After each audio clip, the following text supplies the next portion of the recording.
The desert wind blew hot across the red sands of Velara Prime. Captain Do-hyun stood on the platform, watching the water pumps work for the first time in 50 years. Clear water rushed through the ancient pipes, filling the dried channels that ran through the capital city. The Velarans gathered around, their crystalline skin shifting from gray to bright blue with happiness. Do-hyun wiped sweat from his face. 3 years he had spent on this alien world, fixing their broken water systems. 3 years of learning their language, understanding their technology, and watching a proud species struggle to survive. He had grown to love this place and these people. A hover vehicle approached, carrying the royal guards. Their armor gleamed in the double suns. The lead guard stepped out and bowed low. "Captain Do-hyun, the council requests your presence immediately." Do-hyun climbed into the vehicle, wondering what this could mean. The palace stood at the center of the city, made entirely of crystal that caught the sunlight. It was beautiful, but Do-hyun knew it was also a symbol of everything the Valerons were losing. Their world was dying, and their royal family had no heirs. Inside the council chamber, 12 Valerons sat in a circle. Their skin colors shifted nervously between purple and red. In the center sat Queen Mora, her ancient face lined with worry. Beside her stood a younger female, tall and elegant, her skin a deep emerald green. "Captain Do-hyun," the queen began, her voice tired, "you have done much for our people. The water flows again because of your human technology and your tireless work." Do-hyun bowed. "I was honored to help, Your Majesty." The queen gestured to the young female beside her. "This is my daughter, Princess Nari. She is the last of our royal bloodline." Do-hyun looked at the princess. Her crystalline skin caught the light, creating patterns that seemed to dance. Her eyes were golden, filled with a sadness that made his chest tight. "Our species is dying," the queen continued. "For 3 generations, no royal child has been born. Princess Nari has been examined by every doctor in the known galaxy. They all say the same thing. She cannot have children. Our bloodline ends with her." The council members' skin darkened to deep purple, showing their grief. "We have a proposal," one of the council members said. "A desperate one, but we have no other choice." Do-hyun waited, feeling the weight of what was coming. "We ask you to marry Princess Nari," the queen said quietly. "We know that humans and Valarans cannot produce children together. Our biology is too different. You are carbon-based. We are silicon-based. It is impossible." "Then why?" Do-hyun asked, confused. "For hope." Princess Nari spoke for the first time. Her voice was like music but carried deep pain. "My people need to see that their princess tried everything, that we reached across the stars to find an answer, even if that answer is impossible." "It is political theater," another council member admitted, "but it will secure continued human support for our restoration projects.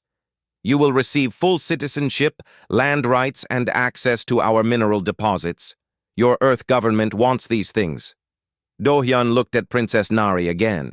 She stood straight and proud. But he could see the shame in her eyes.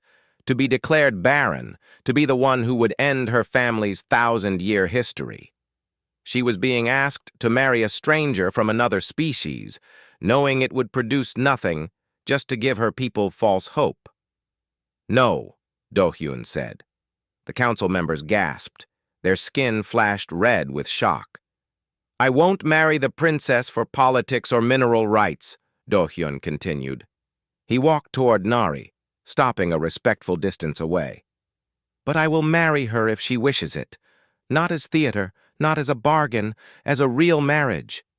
Nari's skin shifted from green to bright orange, showing her surprise. "Why would you do that?" "Because I've lived here for 3 years," Do-hyun said. "I've seen how your people treat each other with respect and kindness, even as their world crumbles. I've seen you." princess, working in the water temples, helping to restore them with your own hands. You didn't have to do that, but you did. I am barren, Nari said, the word bitter in her mouth. Every physician in the galaxy has confirmed it. I cannot give you children. I cannot give my people heirs. I am broken. Do-Yun shook his head. You're not broken. You're exactly who you're meant to be. If you'll have me, I'll stand beside you. Not because I expect children, but because I choose to. The queen stood, her skin shifting to a soft pink. You understand what you're saying? This marriage would be real, binding under both our laws. You would become part of our royal family. I understand, Do-Yun said. Nari stepped closer to him. She was taller than him by a head, as all Velarans were. Her golden eyes searched his face. You truly mean this? I do, Do-Yun said. For the first time since he entered the chamber, Nari's skin shifted to a warm yellow, the color of joy among her people. The wedding took place 1 month later. Thousands of Velarans gathered in the city square. The ceremony was broadcast across the Galactic Federation. Humans on Earth watched with curiosity. Other species watched with amusement or pity. Everyone knew this union could produce nothing. Do-Hyun wore traditional Velar ceremonial robes made of flowing fabric that mimicked water. Nari wore her royal crown, embedded with crystals from every region of their world. They stood together before the queen and spoke their vows. I take you as my partner, Nari said in her musical voice, through the dry seasons and the storms, until the last sun sets. I take you as my partner, Do-Yun repeated in the Velar language he had learned, through the dry seasons and the storms, until the last sun sets. They pressed their foreheads together, the traditional Velar gesture of bonding. Nari's crystalline skin was cool against his warm human skin. The crowd erupted in celebration, their bodies flashing every color imaginable. Later, as the twin moons rose over the desert, Do-Yun and Nari stood on the palace balcony. The city below sparkled with lights. Water ran through the channels again, creating small rivers that reflected the moonlight. What do we do now? Nari asked quietly. We live, Do-Hyun said simply. We work together to restore your world. We become friends, if nothing else. Nari's hand found his. Her crystalline fingers were longer than his, but their hands fit together well enough. I think we can be more than friends, she said softly, given time. Do-Hyun squeezed her hand gently. We have time. Neither of them knew that their marriage would change not just Velara, but the entire galaxy. Neither of them knew that the impossible was about to become real. They only knew that they had chosen each other, and that was enough. The desert wind blew gently now, carrying the scent of water across the ancient city. The first month of marriage was awkward. Do-Hyun and Nari lived in separate wings of the Crystal Palace, meeting only for formal dinners and public appearances. They were polite to each other, but uncertain. How did a human and a Velar build a life together when everything about them was different? Do-Hyun continued his work on the water systems. Every morning, he left the palace before dawn, traveling to different parts of the city. He taught Velar engineers how to maintain the pumps and filters. He designed new systems to collect moisture from the air during the cold desert nights. Nari had her own duties. She visited hospitals where sick Velarans received treatment. She met with farmers struggling to grow food in the dry soil. She listened to her people's problems and tried to help however she could. One evening, Do-Hyun returned to the palace late. He was covered in dust and exhausted. He found Nari sitting alone in the garden, staring at the small fountain he had restored. Her skin was dark blue, the color of sadness. "May I sit?" he asked. Nari nodded. Do-Hyun sat beside her on the stone bench. The fountain trickled softly between them. I received another message today, Nari said quietly. From the medical council. They wanted to examine me again, to document my condition for their records, as if I'm some kind of scientific curiosity. You don't have to go, Do-hyun said. I'm the princess. I'm supposed to be strong. I'm supposed to accept this. Her voice cracked. But I'm tired, Do-hyun. I'm tired of being broken. Without thinking, Do-hyun reached out and took her hand. You're not broken. Say it with me. You're not broken. Nari looked at him, surprised. Then, slowly, her skin shifted from dark blue to soft purple. I'm not broken, she whispered. Again, Do-hyun encouraged. I'm not broken, Nari said, stronger this time. From that night, things changed. Nari began joining Do-hyun on his work trips. She wanted to see what he did, how he helped her people. Do-hyun started attending Nari's meetings, learning about Velar politics and culture. They ate breakfast together. They walked in the gardens together. They talked late into the night about everything and nothing.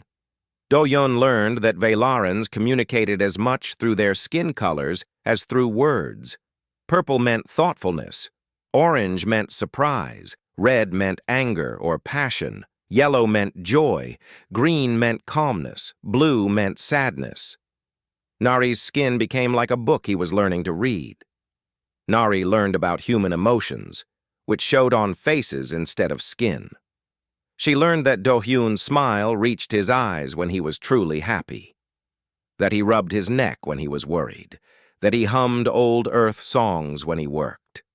3 months into their marriage, something shifted.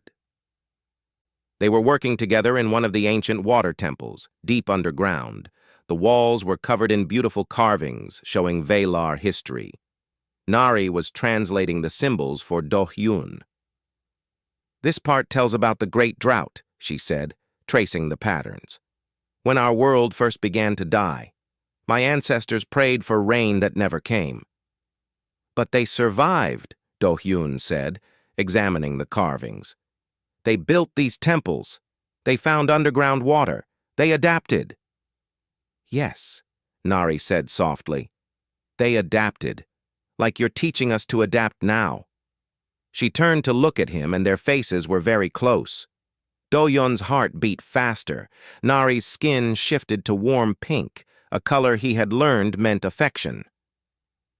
Do-hyun, she said quietly, I need to tell you something. These past months with you have been... I'm no longer pretending. This marriage, you, us, it's become real for me. It's real for me too, Do-hyun admitted. I know we're different species. I know everyone thinks this is just politics, but Nari leaned down and pressed her forehead to his, the Velar gesture of deep affection. Her crystalline skin was cool and smooth. I don't care what everyone thinks, she whispered. I care what we think. That night, they moved into the same wing of the palace. The servants gossiped. The council members raised eyebrows. But Do-hyun and Nari didn't care. They had found something neither expected: love. 2 more months passed. Do-hyun and Nari were happy. They worked together during the day and spent evenings talking or reading. Nari taught Do-hyun ancient Velar poetry. Do-hyun showed Nari videos of Earth's oceans and forests. Then one morning, Nari didn't come to breakfast. Do-hyun found her in their bedroom, still in bed. Her skin was pale gray. I don't feel well, she said weakly. Everything smells too strong. The light hurts my eyes. I'll call the doctor, Do-hyun said, worried. The palace physician arrived quickly. He examined Nari with his scanning devices. His skin flashed confused orange and purple patterns. Princess, when did these symptoms start? A few days ago, Nari said, but this morning it got worse. I feel nauseous, dizzy. The physician ran more scans. His skin turned deep red with shock. This is impossible, he muttered. He ran the scans again and again. What is it? Do-hyun demanded. What's wrong with her? The physician looked at them both, his skin cycling through colors rapidly. "Nothing is wrong. Princess Nari is... she's pregnant." The room went silent. Nari's skin turned pure white, the color of absolute shock among her people. Do-hyun felt like the floor had disappeared beneath him. "That's impossible," Nari whispered. "Every doctor said—" "I know what they said," the physician interrupted. "I said it myself, but the scans don't lie. There's a life growing inside you, early stage, perhaps 6 weeks along." Do-hyun sat down hard on the bed. His mind raced. This couldn't be real. Humans and Velarans were too different. Carbon-based and silicon-based life couldn't mix. Every scientist in the galaxy agreed. Nari's hand found his. She was shaking. "How?" she asked the physician. "I don't know," the doctor admitted. "This has never happened before. Never in all of galactic history has such a thing occurred." He looked at Do-hyun with wonder and fear. "The human did this. Somehow your genetics allowed conception where it should be impossible." News of the pregnancy spread like fire. Within hours, the entire palace knew. Within days, the entire planet knew. Within a week, the entire Galactic Federation was talking about nothing else. Scientists demanded to examine Nari. Religious leaders called it a miracle or a curse, depending on their beliefs. Politicians argued about what it meant for human-alien relations. Conspiracy theorists claimed it was a lie or a laboratory creation. Do-hyun and Nari hid in their rooms, overwhelmed by the attention. They held each other as the galaxy went crazy around them. "Are you scared?" Nari asked. "Terrified," Do-hyun admitted. "But also happy." "Is that wrong?" Nari's hand moved to her stomach. "No, I feel the same way. For my whole life I believed I would never have this. And now—" her skin shifted to yellow, the color of joy. "Now everything has changed." Outside their window, crowds gathered in the city square. Some celebrated, some protested. But inside the palace, Do-hyun and Nari held each other and felt their impossible child growing, day by day. 2 ships arrived at Velara Prime within days of each other. The first carried Dr. Suji, a human scientist who specialized in alien biology. The second brought physician Hyun, the most respected medical expert among the Velarans. The Galactic Federation had sent them to answer one question: how was this pregnancy possible? Do-hyun and Nari sat in the medical chamber while the 2 doctors worked. Screens showed images of Nari's body, highlighting the small life growing inside her. The baby was tiny, barely visible, but definitely there. Dr. Suji studied the scans with wide eyes. She was young for a lead scientist, only 30 years old, but brilliant. "This is incredible," she said in Korean, then switched to Galactic Common.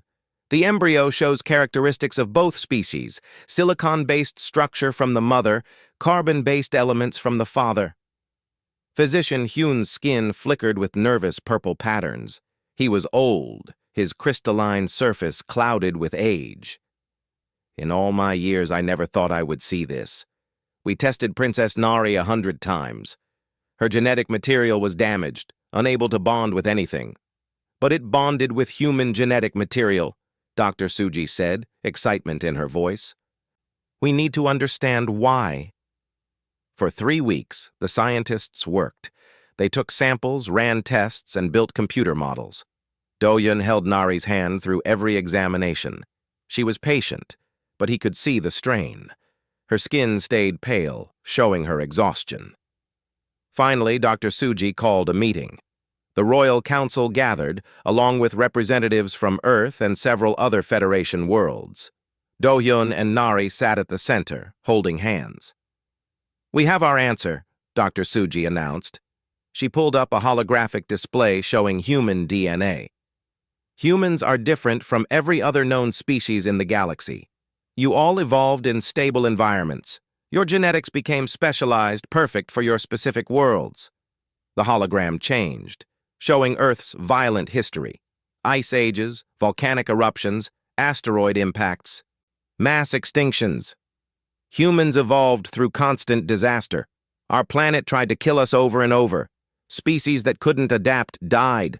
Only the most flexible survived. Physician Hyun continued the explanation. This made human DNA remarkably versatile. It's like a key that can change shape to fit different locks. When Captain Do-hyun's genetic material encountered Princess Nari's, it adapted. It found a way to bond where no other species could. A representative from the Corvan Empire stood up. The Corvans were a powerful military species, tall and armored. "You're saying humans can breed with any species?" His voice was sharp with suspicion. "Not any," Dr. Suji corrected, "but potentially with many more than we thought, especially species facing genetic decline or infertility issues." The room erupted in noise. Some delegates cheered, others shouted in anger or fear. The Corvan delegate's face twisted with disgust. "This is unnatural, dangerous."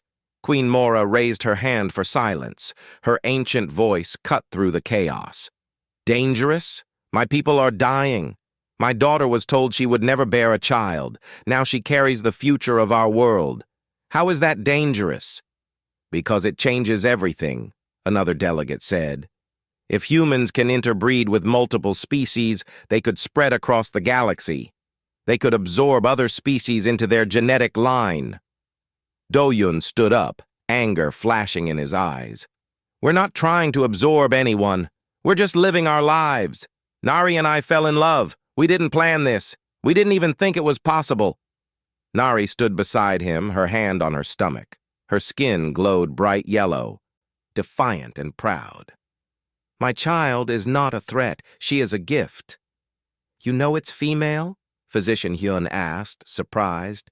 "Yes," Nari said softly. "I can feel her, growing stronger every day." The meeting ended with no resolution. The Federation was split. Some wanted to study the pregnancy further.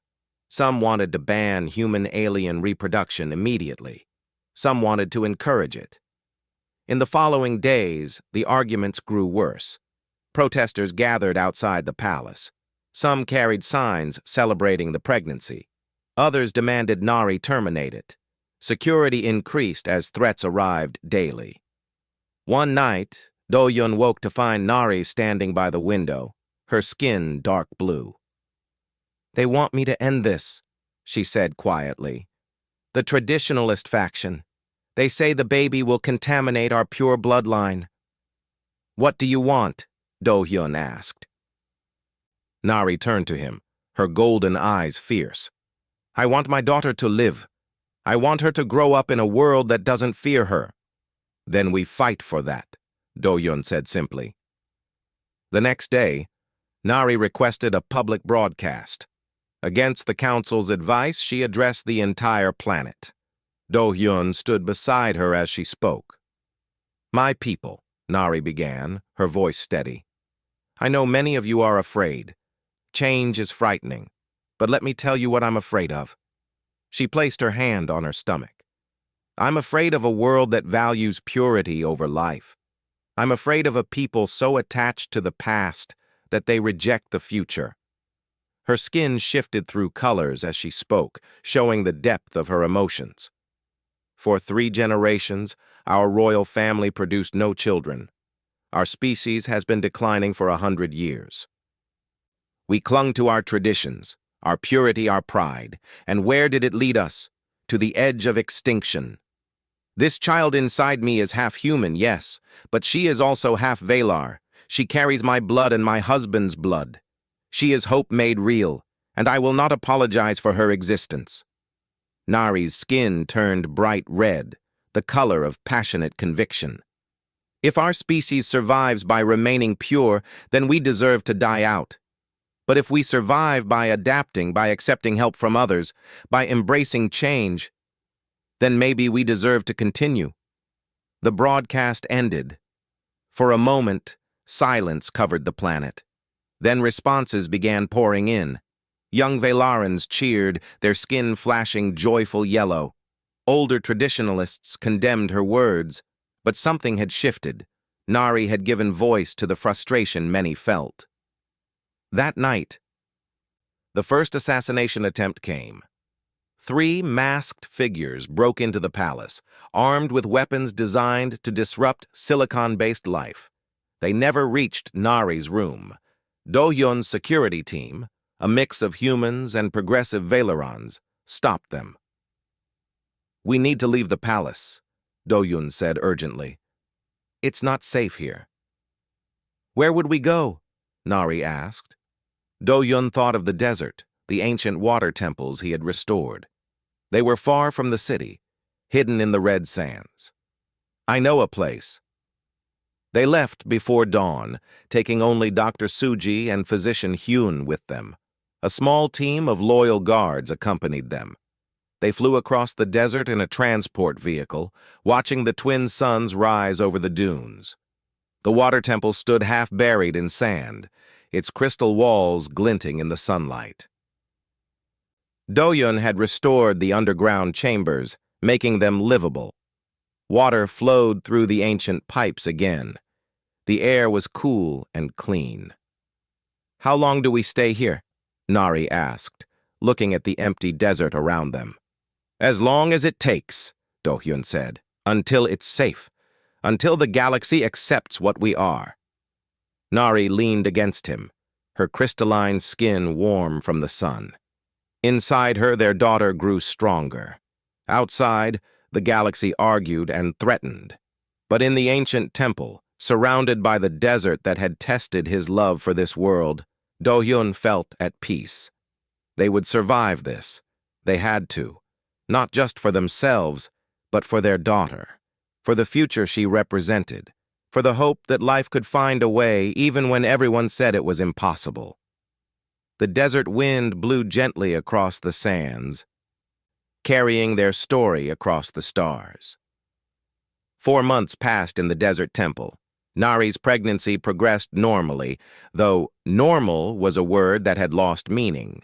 Dr. Suji and physician Hyun monitored her constantly, fascinated by every change.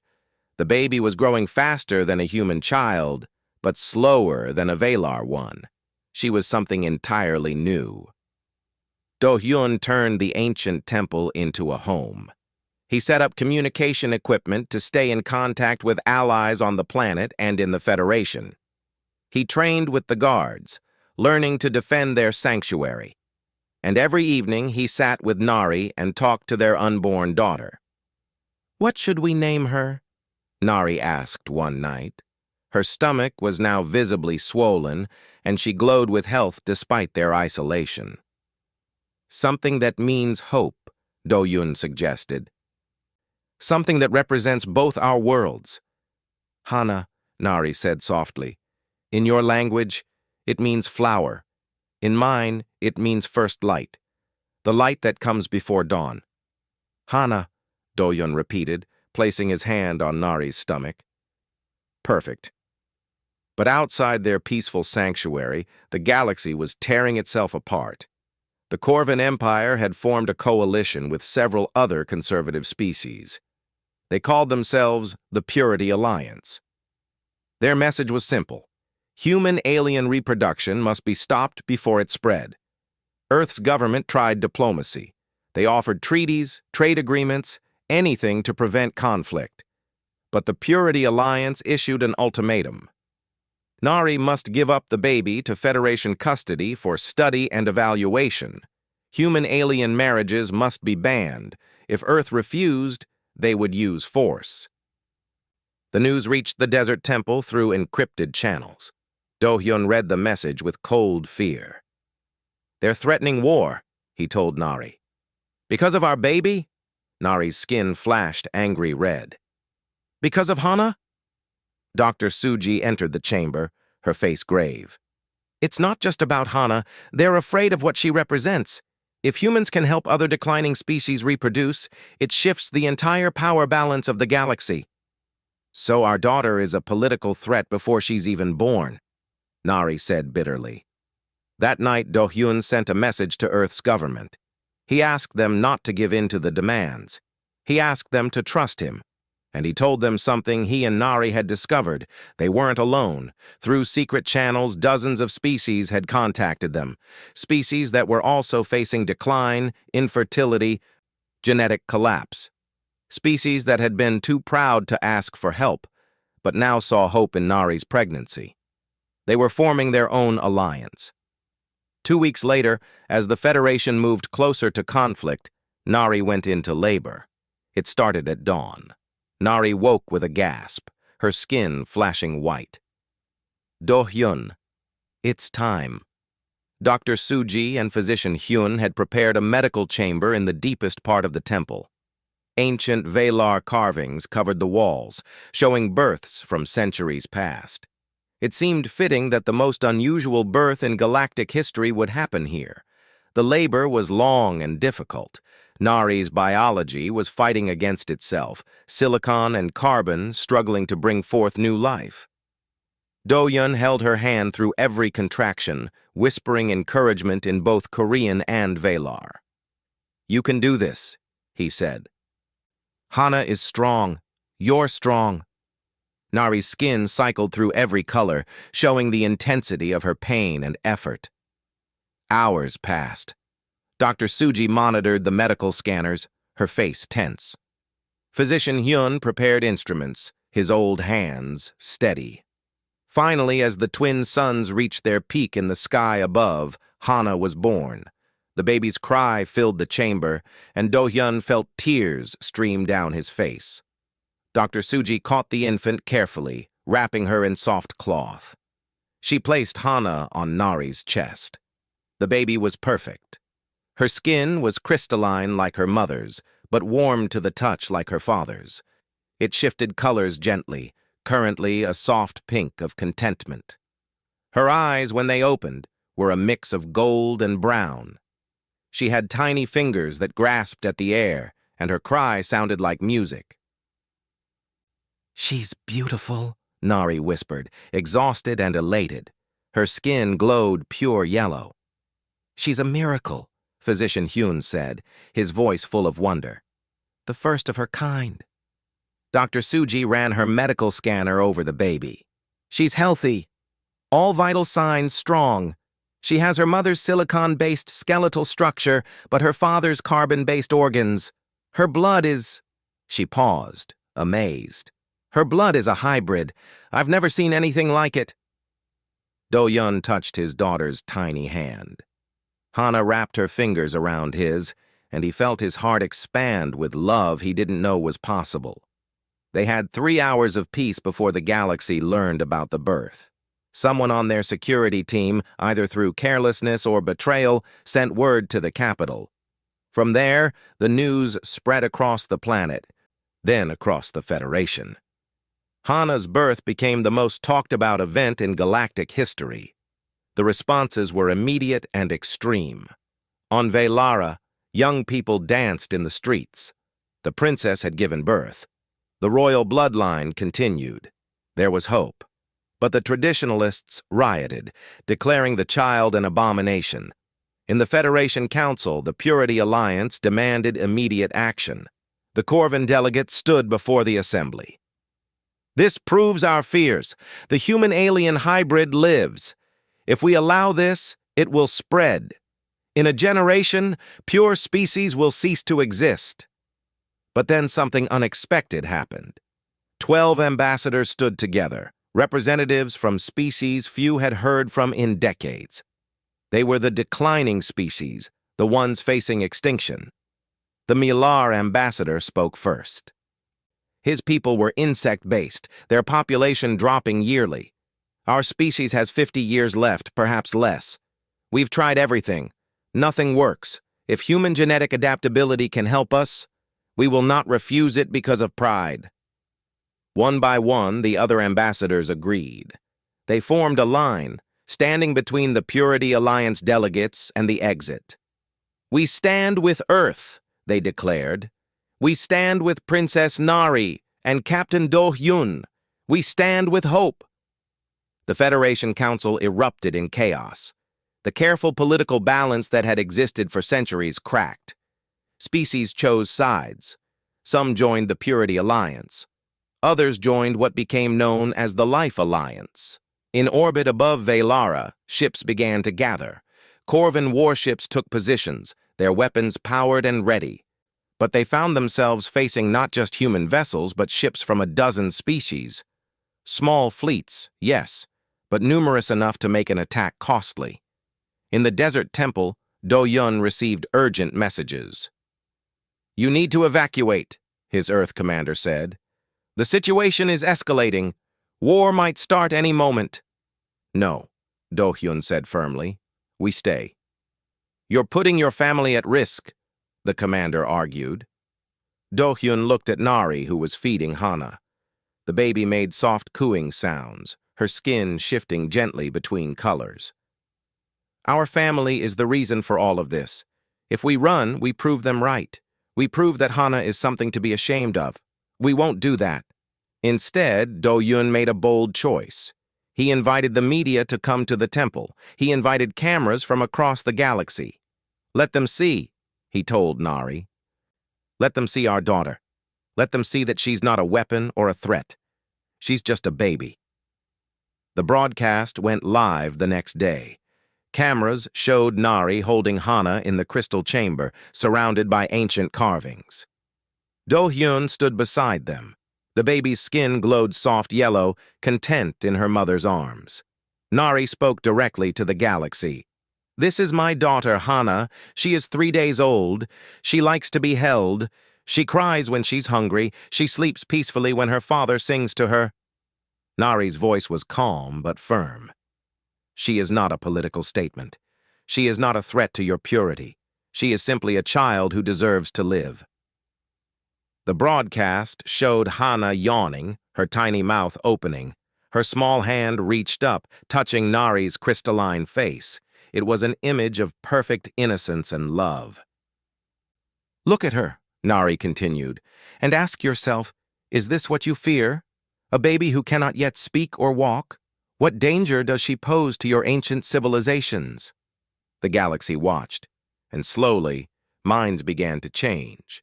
The broadcast of baby Hana changed everything. Images of the infant spread across every world in the Federation. People who had been angry suddenly felt doubt. How could they threaten war over a 3-day-old baby who looked so peaceful in her mother's arms? But the Corvin Empire was not swayed by sentiment. Their massive fleet remained in orbit above Velara, weapons ready. The Corvin High Command believed that human genetic adaptability was a threat that must be contained now before it spread. "They are coming," one of Do-Hyun's guards reported. "The Corvins are sending troops to the planet's surface. They say they will take Hana by force for Federation custody." Do-Hyun looked at Nari, who held their sleeping daughter. "We won't let that happen." "How do we stop an army?" Nari asked, her skin flickering between yellow determination and blue fear. The answer came from an unexpected source. Dr. Suji burst into the chamber, her tablet showing incoming messages. "We have support, real support. 19 species have sent ships to Velara. They're taking positions between the Corvin fleet and the planet." 19? Do-Yun repeated in shock. "The Life Alliance," Dr. Suji explained. "All species facing decline or extinction. They've decided that protecting Hana means protecting their own futures," she smiled. "You're not alone anymore." In orbit, the standoff intensified. Corvin warships faced a mixed fleet of smaller vessels from across the galaxy. The Corvins had superior firepower, but attacking would mean declaring war on 19 species at once. Even the mighty Corvin Empire hesitated. Inside the Empire itself, cracks appeared. Corvin scientists had been studying the data from Nari's pregnancy. They made a discovery that their military commanders had tried to hide. The Corvin species was also in decline. Slowly, over centuries, their birth rates had been dropping. In another 1,000 years, they too might face extinction. A group of Corvin scientists broke ranks. They published their findings, revealing the truth their leaders had concealed. The Corvin people were shocked. Suddenly, the war their empire wanted didn't seem so righteous. It seemed desperate, afraid. Queen Mora, who had been silent during the crisis, finally made her move.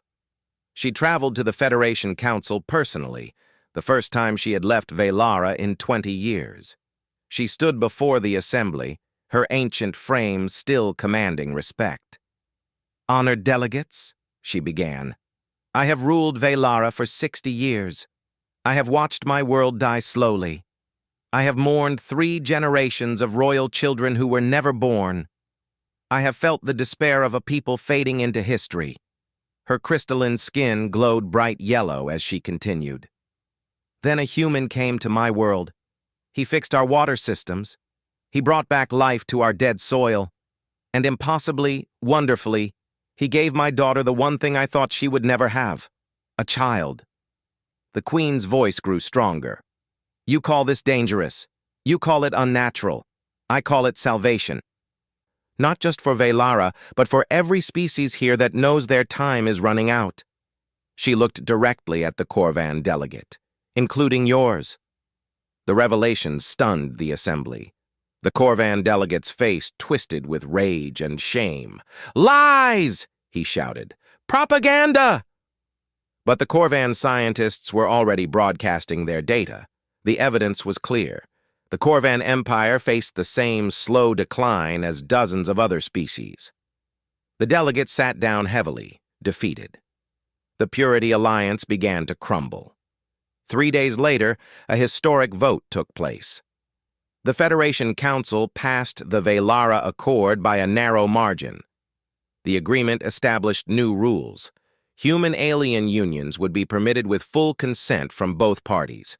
Human genetic material would be available to any species that requested it, through proper medical channels. And most importantly, hybrid children would be recognized as full citizens of the Federation, with all rights and protections. The Corvan fleet withdrew from Velara's orbit. The war that almost started ended with words instead of weapons. Do-Yun and Nari were finally able to leave the desert temple. They returned to the Crystal Palace with Hana, now 2 weeks old and growing stronger every day. The city celebrated their return. Thousands of Velarans lined the streets, their skin glowing every color of joy and hope. That night, as they put Hana to sleep in the royal nursery, Nari turned to Do-Hyun. "Do you realize what we started?" "A revolution," Do-Hyun said simply. "More than that. A new chapter for the galaxy." Nari's skin shifted to thoughtful purple. "Dr. Suji told me today that 7 species have already requested human genetic assistance. 7 species that were dying now have hope." Over the following months, the changes accelerated. Human volunteers traveled to distant worlds. Medical facilities were established. The first generation of hybrid children began to be born across the galaxy. They were each unique, carrying traits from both their human parent and their alien parent.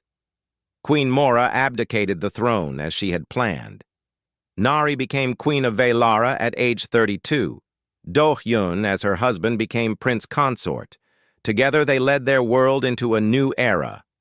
5 years passed, then 10, then 20.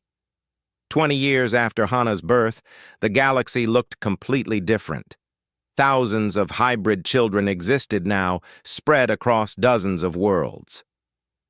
The Federation had expanded, with new treaties based on cooperation rather than competition.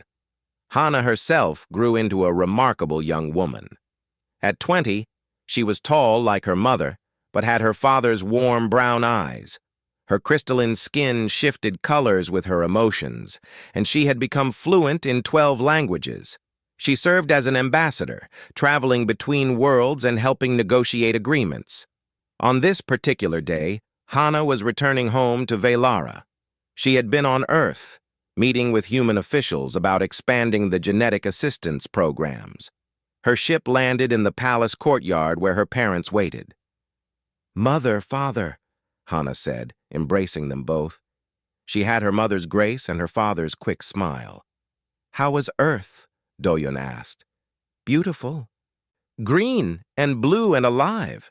Hana's skin glowed warm yellow. They want to send more volunteers to help the Keltar species.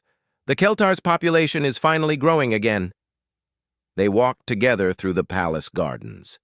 These were no longer desert spaces, but lush and green, filled with plants from both Earth and Velara.